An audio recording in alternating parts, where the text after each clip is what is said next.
Hi everyone. So I'm going to tell you about what we use Perl for. I'm not going to show as like detailed code lines as some of the previous speakers, but I hope that will be of interest to you.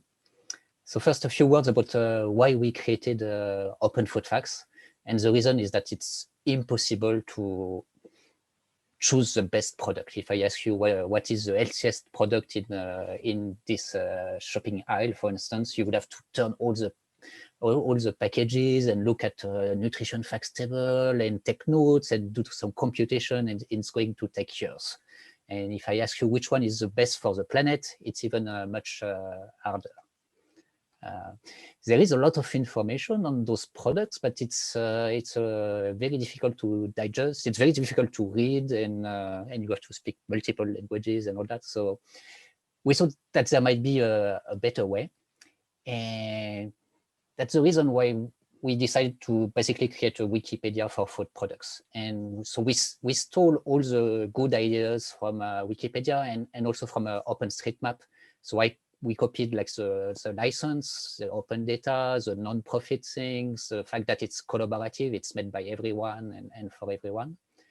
And we started in 2012, and so far it's been a very interesting journey. It has we just reached 2 million food products from pretty much all over the world. So we started in France, so we have a lot of products from France, but now we are starting to get products from really all over. So we have contributors, like basically people like you and I, who scan products in a lot of countries, take pictures and send them to us. Maybe I can just so does it work if I switch a tab? Do you see the Open Food Facts tab? Yes. Yeah. Perfect. Okay, so that's Open Food Facts. So this is Perl, and so there's you can access the database like this, and then if you pick a product, we compute scores. We look at the list of ingredients. That one doesn't have ingredients yet, so unfortunately we can't do much with it. But we analyze the list of ingredients. We try to see if it's a vegan or vegetarian. We compute those scores. We now compute also scores for the environment. So we look at the life cycle analysis data to see what amount of what impact it has on the planet, all the steps to produce those products. So that's what Open Food Facts looks like for one product. But of course, what's very interesting when you have a database of products is to try to compare them. So for instance, if I want to look at all the breakfast cereals, and I can put them on a graph, and I can say that I want to see on the horizontal axis, I'm going to take sugars. On the vertical axis, I can take fat. And I want to see the nutrition grades colors, the Nutri-scores that we have in France, Germany, Spain, and a few other countries. And then we can basically compute graphs. So that may take a while because there are lots of breakfast cereals. And then after that, you can see which cereals have very little sugar and which ones have a ton of sugar.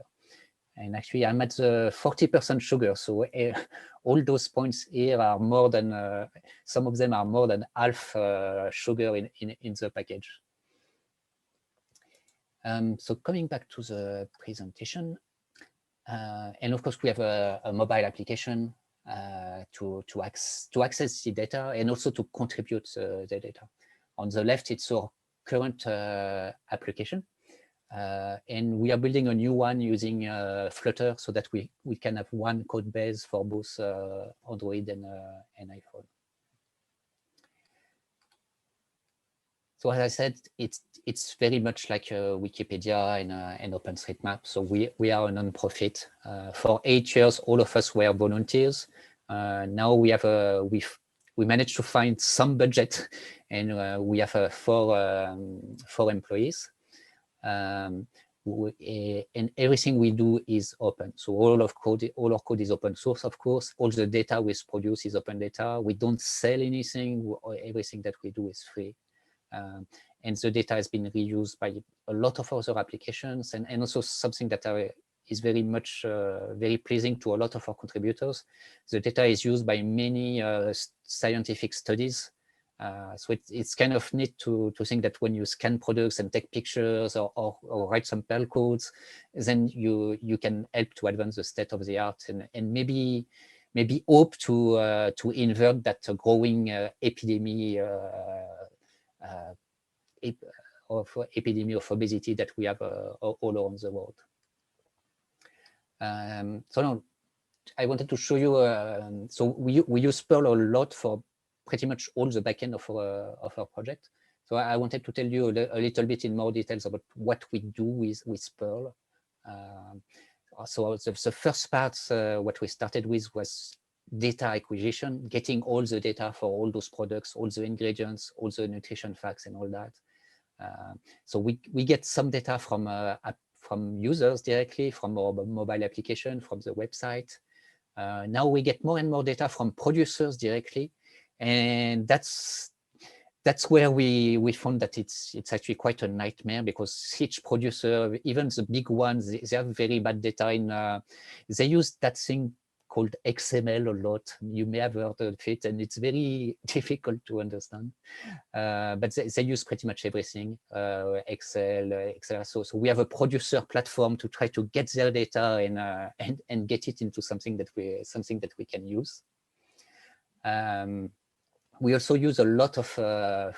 We try to extract as much data as we can from pictures. So obviously using OCR, but more and more we use machine learning models to recognize, for instance, logos, like whether a product is organic or not. Then, of course, once we have this data, we want to structure it, do a lot of normalization and parsing and all that, and that for all languages in the world. So there's a lot of Perl code to do that. A lot of that is a lot of regular expressions. Well, it's much more difficult than it sounds, because there are many ways to write a list of ingredients, just like there are many ways to write XML. So it's a challenge, especially if you want to do that in all languages of the world. But then, of course, that's just data. What we really want to do from this data is to extract some knowledge from it, so that it becomes useful to people. So some of the things that we do is to compute nutrition score or environmental score, so from nutrition facts and from the data that we get on packages, plus data that we get from other open databases, and we compute those scores. And then once we have that, we want to show it to people so that it has an impact. So we show it on the Open Food Facts website in our application, of course, so that you can score products, that you can compare them, so that we can recommend alternate products. For instance, in our new mobile application, you can say, well, I care a lot about I don't know, gluten and organic products, and I don't want to have a big impact on the environment. And so we will use that to score products. Then, of course, we try to contribute, as I said, to research as much as we can. So we have lots of scientists that come to us with requests, and we try to fulfill them as much as we can. Here on these slides, it's just a basic view of the infrastructure that we have for Open Food Facts. So most of the backend plus the HTML front end is done in Perl. Almost all the product analysis, like this, getting from data to structured data from knowledge, is in Perl as well. And on top of that, we also have a lot of machine learning models, and so those tend to be done with like things like TensorFlow and Python and other things. So as you can see, it's a lot of pieces. It's not just one cpan module that you can install. So for quite some time, it was quite difficult for newcomers to contribute to the Perl code in our project, because they needed to install a bunch of things to even get started. But now we have a much easier way. So it's just two commands using Docker.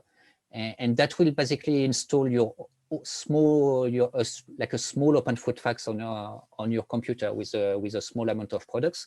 And with those two commands, you can start to play with the code right away. And following the code, the first presentation by Juan Julian on GitHub Action, I added that green little box in the corner. So we do use GitHub Actions to power most of the continuous integrations. I can actually show you what it does. So whenever we have a new pull request on our GitHub code, it will run all those actions, and you can see that one of them is running Perl critic on our code. And it runs also all of unit tests.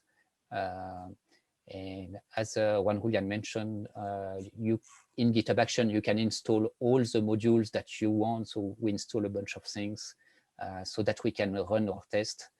And at the end, hopefully, you get this result pass, and your pull request is good to merge. So that has helped a lot. Actually, being able to have a discontinuous integration of that helped us a lot. We spent also a lot of time trying to improve the code quality, the documentation, and all that, and it's starting to pay off. Just a few illustration of problems that we are trying to solve. So one thing that mentioned is understanding those lists of ingredients. How can we map this to ingredient IDs? Can we use that to determine if it's suitable to vegan and vegetarian? So that's to do that. We have lots of those boxes. I'm not going to go into each of them. Don't worry. But I'll be happy to send you the presentation if you want it later. One thing that we use a lot is what we call the taxonomies, which is almost like a hierarchy of things. So, for instance, we have one for categories like this one. We have one for ingredients, where we try to basically have a hierarchy of all possible ingredients in food products in all languages, with all the synonyms, with properties that says whether it's vegan and vegetarian, and all that. And we use those taxonomies a lot to do data analysis and structuring and normalization. That's more on the front-end part. Something we've been trying to do lately is to try to have a more seamless experience between what we have on the website and what we have on our mobile application. So we decided to have a server-driven application. We have an API where all those things that you see on the left, we construct a JSON file with the data that says, okay, we need this title, this icon, this table with those things in that. And so we use a lot of using template toolkit to create those JSON data files. And then in our Flutter app, we can render at least a similar output using that we have in this API. And we do have lots of things to do. That's one thing that I like a lot about this project, is that it relates to food, and everyone relates to food, and everyone has tons of very cool ideas of things that we could do with it, or we could improve it. So those 1,054 open bugs, those actually most, like 90% of them are more like new feature requests and ideas. So it's a lot to do, but what I like is that we managed to actually implement more than 1,000 of them. So the glass is more than half full, which is a good thing. But we still have a lot of things to do. I must mention that we were helped by the Perl Foundation, and they funded 2 outreachy trainees to work with us. And even though those were the 2 trainees, the 2 interns they were new to Perl, it really forced us to improve our code quality, and so that was a very useful experience for us to have those newcomers to Perl, so that we could have a good experience for newcomers. So yeah, if anything interests you in that, we would love to have you contribute in any way that you can to the project. And I see that we have some questions in the chat. Let's see. Docker, yes, I had a lot of. It took me quite a while to see the benefits of Docker, because obviously at first a lot of things were not working, and some things took me much longer than before. But the fact that like newcomers can install OpenFoodFacts and get it running on their laptop in 2 commands, that's before that they needed to install one Apache, one Nginx reverse proxy, the MongoDB database, and a bunch of modules and libraries. So I'm now convinced that it was the right thing to do, and it also was very useful for most of the continuous integration. Like for instance, deploying whenever we merge a pull request, it gets deployed on a pre-prod server, so that's very useful to us.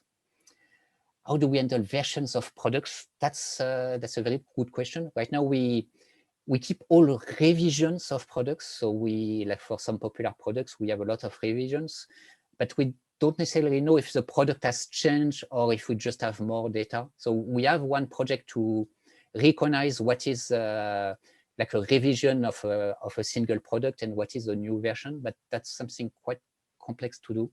It's really something that we want to do because we are very interested in, for instance, when the food industry tells us, oh, there is no need to regulate, we are improving our products and all that. Well, we could, with the data that we have, we could actually look at it and see, do we need to, is it true that salt and sugar is going down or not? So if we had versions, that would be very, very useful. Let's see, yeah, 666 followers on Twitter. Let's keep that number. And food the preparation conversational agent, very cool. So we have an open API that anyone is welcome to use, and of course you could also download the whole database and do anything that you want. And I think I was kind of quick, so we actually have time for questions if you want. So I will stop the share so that you can so that I can see you. Do you have questions? I've got a question. Sure, Will. Yes, good to see you again. I'm very glad to hear that Open Food Facts is still coming along well. We still have your stickers on our laptops from the visit to France 3 or 4 years ago. I'm very glad to hear that. Yeah, still promoting Open Food Facts. My question is to follow up from a few months ago. We were discussing how you were having a hard time getting Perl programmers and you were considering some other non-Perl language. I haven't heard you make any mention of that during this presentation. So has that situation been rectified and we're no longer in danger of losing Perl? There's no danger of losing Perl. We care a lot about what matters to us is that our project has a lot of impact on people's health and on the planet's health, on society. So we use whatever works the best, but we do use a lot, as you could see, we use Perl. Most of our backend is in Perl. We have other parts like other API or other side projects that are in other languages like Python. We still have a lot of trouble to find Perl volunteers, especially amongst young people. That's why we're trying to invest a lot in all those in making life easier for newcomers with all those like these Docker things, all the work in improving code quality and documentation and all that. We still have a long way to go. So far we have not been very successful in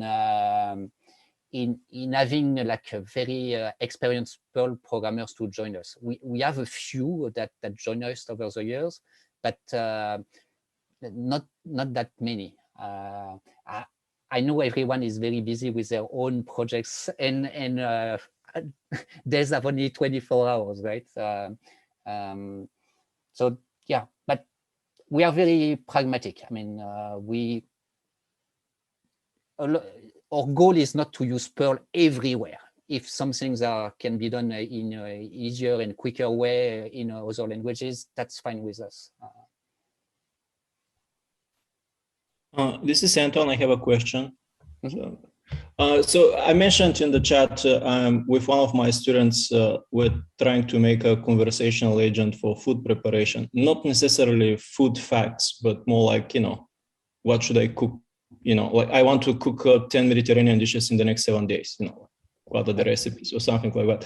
So taxonomies, in order to extract data, like say when somebody says, I want to how much feta I ate in the last 10 days, right? I need to be able to parse feta, right, in 10 days and so forth. So can you tell a little bit more about I think it was a folksonomy engine, maybe? I don't know how you handle this, but you probably have some taxonomies of the different foods and different ingredients, right? And where you take them, like right now I take them from, say, USDA. I live in America, so I use USDA and I use a Finnish database, Finelli, for this, but maybe you have some other sources.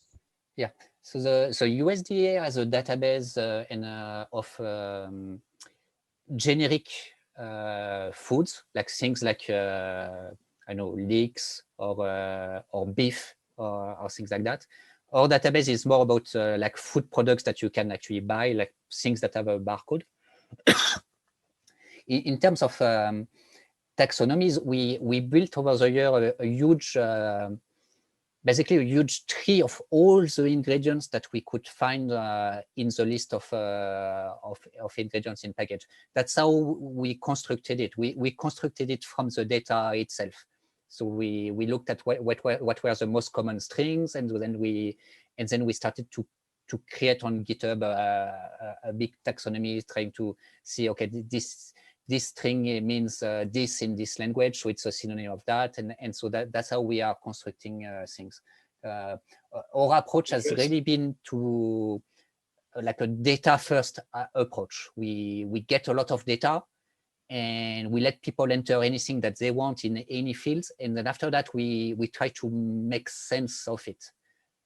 So for instance, for ingredient analysis, for any language, we can look at the percentage of unrecognized ingredients, and we can see which one are the top ones.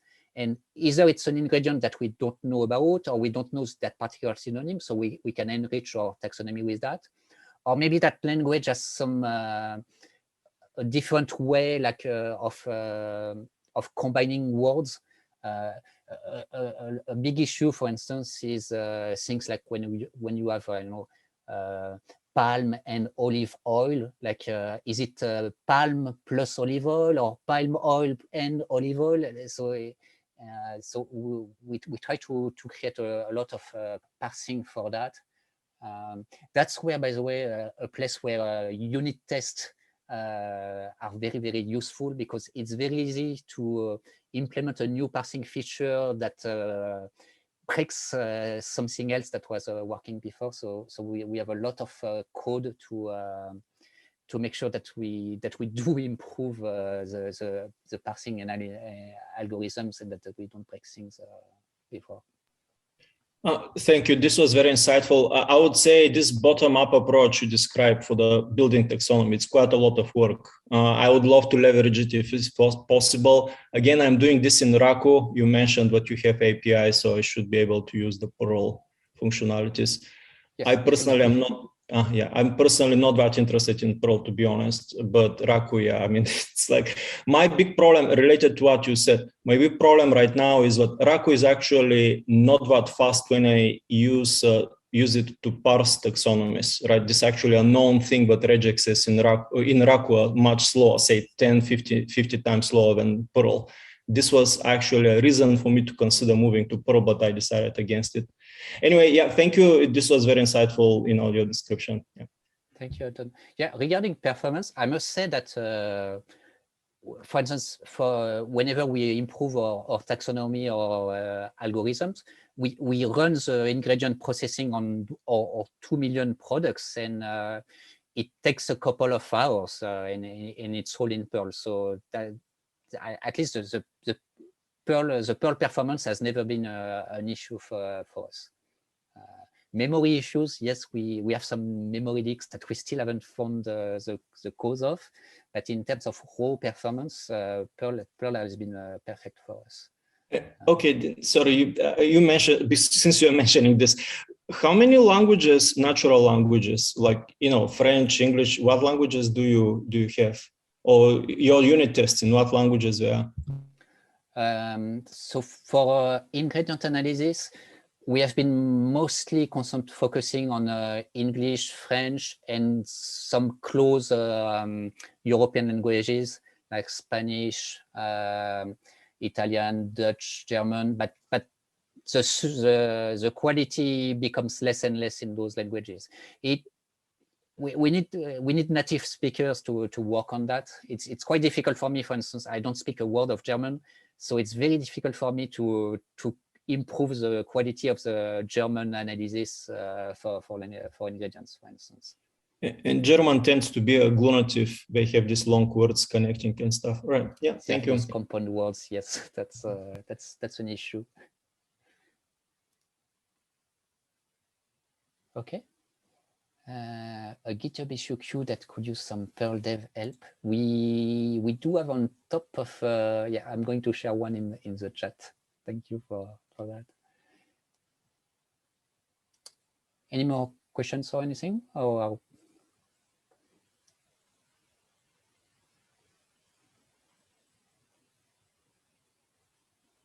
okay. Well, thank you very much, everyone.